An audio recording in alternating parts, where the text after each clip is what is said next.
10 minutes, for some it's a coffee break, for others a short phone call, and the equivalent of 2 songs on the radio. But on that cold winter evening, for 19 people sitting in a small commuter aircraft, those 10 minutes were the last barrier between a routine flight and impending disaster. Dark skies, dim lights in the cockpit, the instrument panel flashing, the altimeter slowly dropping. The crew declared an emergency. The runway was just a few miles away. Rescue teams were on standby. And then, in just 10 minutes, everything changed. What exactly happened? On the evening of January 15, 2009, US Airways Flight 1549 departed from New York City's LaGuardia Airport for Charlotte, North Carolina. It carried 150 passengers and 5 crew members. The Airbus A320 was commanded by Captain Sully Sullenberger. Sullenberger was a veteran Air Force fighter pilot with 4 decades of flying experience. Also in command was First Officer Jeffrey Skiles, who had logged over 15,000 flight hours. What began as a routine domestic flight became one of aviation's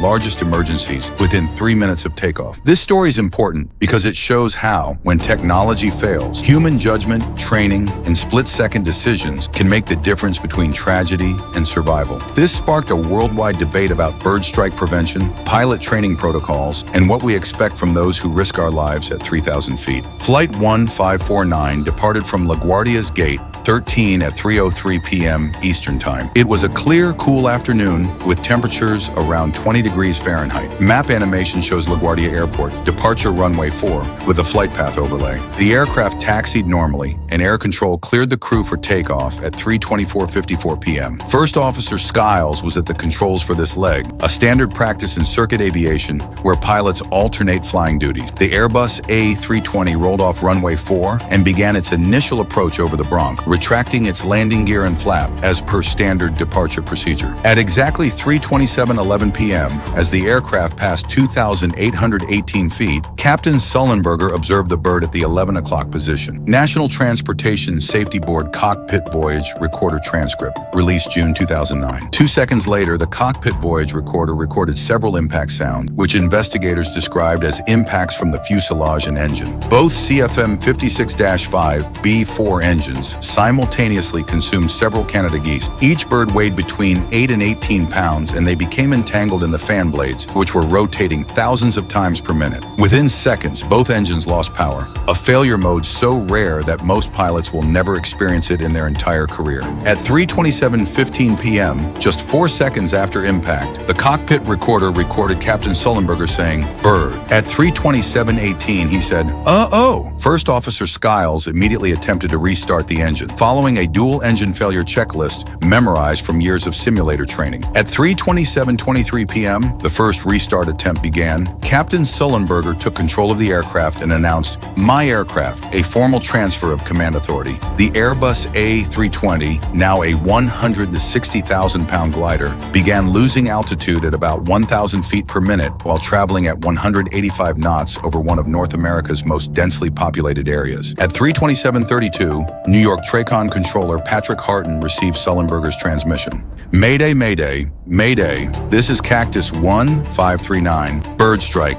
Both of our engines have lost thrust. We are turning back to LaGuardia. Air traffic control audio recording, NTSB docket SA532. Harton, a controller with 8 years of experience, immediately cleared the airspace and offered runway 13 at LaGuardia. The controller's voice remained steady, but he later described the moment he realized he might be hearing people dying. Split screen showing cockpit view and ATC radar screen with flight path. Sullenberger's reply came at 3:27:42. Disabled. That one word had a profound meaning. Disabled meant the aircraft would not be able to return to LaGuardia. Disabled meant they were going to crash somewhere. The question was where and whether anyone would survive. Controller Harton offered Teterboro Airport in New Jersey, a small field 7 miles to the southwest. Maps showing aircraft locations relative to LaGuardia, Teterboro, and the Hudson River. Sullenberger initially accepted this option, and the crew briefly considered diverting to runway 1 at Teterboro. But inside the cockpit, both pilots were rapidly making mental calculations that would determine the outcome of the next 90 seconds. At 3:28:05, when the aircraft was now at 1,500 feet and descending through the airspace above the George Washington Bridge, Sullenberger sent his last message to air traffic control. "We'll be in the Hudson. CVR transcript, NTSB." The 3 words were spoken so quietly that some listeners listeners initially misunderstood their meaning. The crew had approximately 90 seconds to configure the aircraft, select a touchdown point, and execute a maneuver that had never been successfully accomplished with a commercial airliner, a water landing on a river. Info card, dual engine failure rate in commercial aviation, approximately 1 in 10 million flights. First Officer Skiles continued working on the restart procedure while Sullenberger flew the aircraft, lowering the nose to maintain airspeed and prevent an aerodynamic stall that could send the aircraft into an uncontrolled plunge. Flight attendants Donna Dent, Doreen Welsh, and Sheila Dale began shouting the command that passengers would remember for the rest of their lives. Brace, brace, brace, heads down, stay down. Document passenger witness statements, NTSB investigative hearing. The Hudson River stretched below them, its dark waters reflecting the late afternoon sky. Sullenberger's target was a stretch of river adjacent to Midtown Manhattan, near ferry terminals and boat traffic, where rescue assets could be found. He had to land with the nose slightly up, wings straight, and at the slowest speed possible to maintain control. Flying too slowly would have caused the aircraft to stall and roll. Flying too fast would have caused the fuselage to break apart on impact. The margin for error was virtually zero. At 3:29:28 p.m., 1 minute and 42 seconds after the Mayday declaration, the Airbus A320's belly struck the surface of the Hudson River, traveling at approximately 125 knots. The diagram shows the aircraft's angle of attack, 10.5 degrees nose up, 0 bank angle. The initial impact caused 2.5 Gs, enough to throw unprotected objects forward, but not enough to cause structural failure. As the aircraft bounced and then stabilized, water sprayed around the fuselage, and its momentum carried it downstream in a 3-knot current. The timeline scrub shows 208 seconds from bird strike to water landing. Inside the cabin, passengers sat in stunned silence for perhaps 3 seconds before the reality dawned on them. The aircraft was afloat, but water was filling it.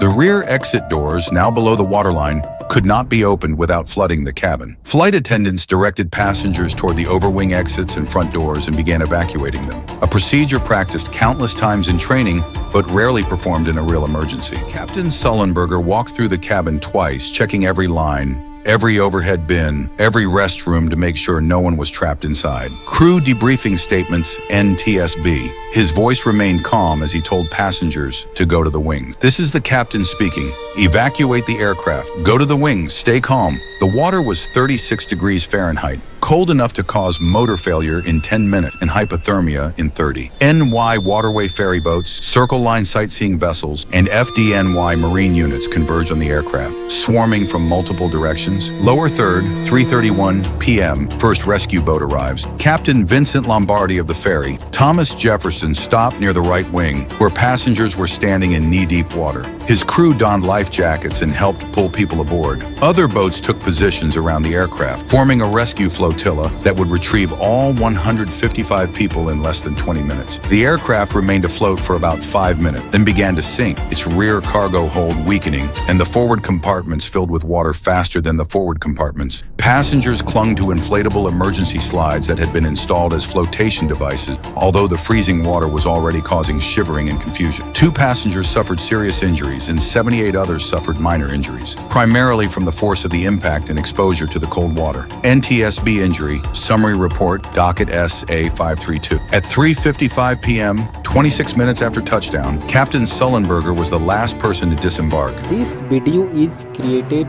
for entertainment and educational purpose only.